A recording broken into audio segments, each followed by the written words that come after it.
la asambleísta Natalie Viteri. Gracias, señora presidenta.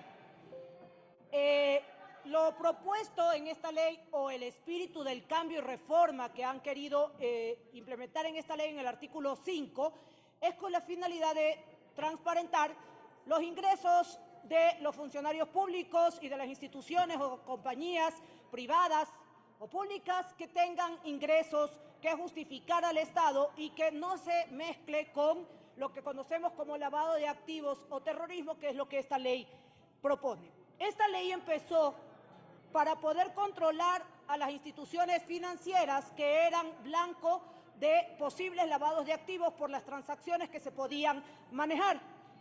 Con el tiempo se vio que no solo las instituciones del sistema financiero podían ser sujetas a lavado de activos, sino que también toda compañía que ejerciera ciertas actividades que les llamaron de alerta a la UAFE podían hacerlo, y por eso nació el artículo 5, que justamente empieza diciendo, que es el que van a reformar, a más de las instituciones del sistema financiero y de seguros serán sujetos a informar, y comienza a enumerar a las compañías que se dedican a la construcción, a las que se dedican al turismo, a las que se dedican al alquiler, a los couriers y todo este tipo de compañías o personas naturales que pueden fácilmente, como dice la misma ley, tener un umbral de ingresos mensual superior a los $10,000 como la ley lo establece.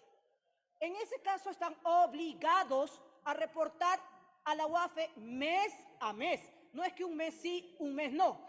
Todos los meses, los que están detallados en el artículo 4 y en el artículo 5, por el nivel de negocios en el que se encuentran, tienen que reportarle a la UAFE. Tener un oficial de cumplimiento, tener los reglamentos, a través de los reglamentos que dicta la UAFE, tener formularios de conozca a su cliente interno, conozca a su cliente externo, de cada transacción que esa persona, bajo el control de la UAFE, tiene que reportar. ¿Por qué? Porque todos los que tienen que reportar normalmente van a tener ingresos superiores a los $10,000 con una misma persona o con varios que pueden ser sujetos de lavado de activos. Pero en los que han incluido está correcto, por ejemplo, los clubes u organizaciones dedicadas al fútbol profesional, Serie A o Serie B, porque efectivamente reciben muchísimo dinero o manejan superiores a los $10,000 mensuales, solamente en lo que le paguen a los jugadores, al equipo técnico, etc. Pero cuando se pone en el numeral 9, por ejemplo, que ya existían los notarios y registradores de la propiedad y mercantiles, ¿por qué estaban ellos y no los jueces y fiscales, como ahora también les han aumentado? Porque los notarios y registradores al mes pueden llegar a la cifra de más de $10,000 por todos los contratos que deben registrar, por todas las escrituras públicas, por todas las compraventas, transacciones, etc. Es habitual o normal que puedan llegar a los 10,000 o más. Pero las personas bajo relación de dependencia, como son jueces, fiscales, el personal que forma parte de la cúpula militar, policial en servicio activo y pasivo, directores de centros de rehabilitación social y guías con rango de jefaturas, los gerentes y directores de aduanas, aeropuertos públicos y privados, los asambleístas, y quién sabe si también los partidos políticos, porque solo reciben el dinero en tiempo de campaña.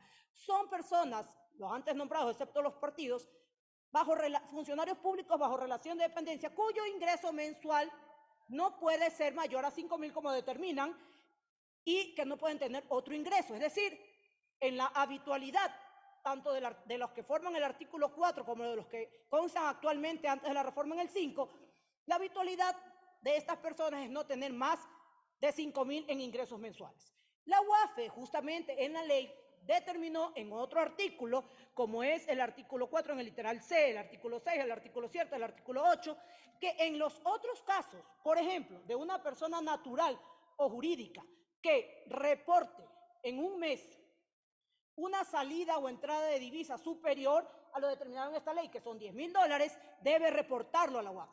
Pero las menores a ellas no, porque no es una habitualidad de esta persona natural o jurídica. Lo mismo bajo los que están bajo relación de dependencia. Es decir, lo que no deben ir es en el artículo 5 de esta ley. ¿Por qué? Porque tendrían todos los de relación de dependencia que no tienen el ingreso ni siquiera de 5,000, sino menos de 5,000, presentar antes del 15 de cada mes un informe a la UAFE donde le dice: no he tenido transacciones mayores a 10.000, porque no puede dejar de presentarlo. No es que porque no tengo o no llego a 10, no lo presento. No, están obligados los del 4 y el 5, tengan o no lo tengan. Están obligados a tener un oficial de cumplimiento. Lleguen o no lleguen al umbral, están obligados a tener los formularios internos de conozca a su cliente interno, ¿qué significa todas las personas con las que ustedes trabajan? Conozca a su cliente externo, ¿qué significa todas las personas con las que se contrata? Por eso, esa determinación de formularios, de fechas y de insistencias son por aquellos quienes normalmente, habitualmente o mensualmente puedan tener ingresos superiores a los 10.000, como están enumerados. Los de relación de dependencia deben estar en un capítulo o un artículo aparte, donde se establezca que si estos funcionarios, como los han determinado aquí, tienen ingresos superiores a los $10.000 en un mes, ya sea porque vendieron una propiedad o lo que sea, reporten a la UAFE y con los soportes respectivos. Porque en el resto de la ley, ni siquiera tienen que decirlo, la ley dice que todas las personas enumeradas en esta ley podrán ser revisadas por la UAFE o requeridas por la UAFE con la información que determine en el momento en que la UAFE así lo determine, lo quiera o lo disponga. Es decir, que con el simple hecho de nombrarlas ya están abiertas a que esas personas estén bajo relación de dependencia. Adicional a eso, y como bien lo señalaba la asambleísta Arias cuando estábamos tomando el tema, señalaba que estas personas bajo relación de dependencia, empezando por los funcionarios públicos y todos los demás, su primer filtro es el SRI, efectivamente, en cuanto a sus ingresos y egresos. Y le mencionaba yo que efectivamente también los otros para los funcionarios públicos es la Contraloría General del Estado, donde nosotros levantamos voluntariamente y con firma el sigilo bancario de nuestras cuentas para que la Contraloría, la UAFE, la Fiscalía o cualquiera que tenga iniciado una acción contra uno de los funcionarios públicos que firman este levantamiento lo puedan revisar. Y la Contraloría en el momento que desee. Es decir, esta reforma de las personas que están bajo relación de dependencia no debe ser incluido en el artículo 5.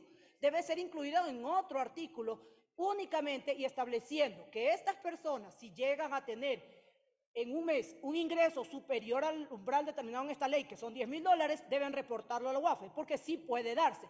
Como les dije, pueden vender un carro, pueden vender una casa, pueden vender algo que tengan de su propiedad y llegar a esos 10.000 junto con su sueldo. Entonces, en esa ocasión se reporta, pero no es mes a mes, porque las personas bajo relación de dependencia no tienen ingresos mes a mes, como sí el resto de señalados en el artículo 4 y 5. Por eso pido a la presidenta de esta comisión, la asambleísta Mireya Pazmiño, que tome en consideración estas observaciones, regrese este proyecto a la comisión y en los 8 días que se determina por ser segundo debate, puedan establecer ordenadamente quienes se queden en el artículo 5 y quienes pasen a un artículo aparte con el señalamiento respectivo.